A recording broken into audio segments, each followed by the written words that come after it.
प्रेग्नेन्सीमा iron र calcium खाइराख्नु भएको छ तैपनि तपाईँको रगतको मात्रा बढिरहेको छैन र साथसाथै तपाईँले कमजोरी महसुस भइ नै रहेको छ भने तपाईँका यी गल्तीहरूले गर्दाखेरि यस्तो भएको हुनसक्छ।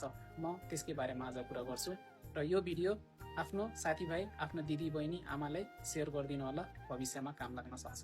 र अब आइरन र क्याल्सियम कसरी खाने त?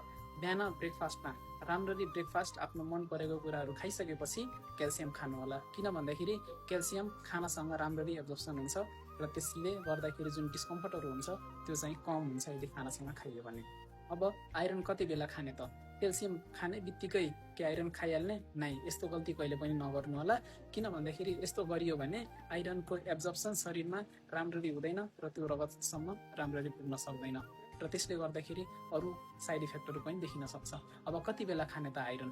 त आइरन खानको लागि दिउँसोतिर अथवा चाहिँ रातितिर खान मिल्छ र आइरन खाँदाखेरि खाना खानुभन्दा कमसे कम 1 देखि 2 घण्टा अगाडि अथवा 1 देखि 2 घण्टा पछाडिसम्म केही पनि खानु भएन। अब आइरनलाई केसँग खाँदाखेरि त्यो राम्ररी शरीरमा एब्जर्प्सन हुन्छ त? कुनै पनि भिटामिन सी रिच यदि पानीहरू जुसहरू छ भने त्यससँग खायो भने बेस्ट हुन्छ। अब के हुनसक्छ त?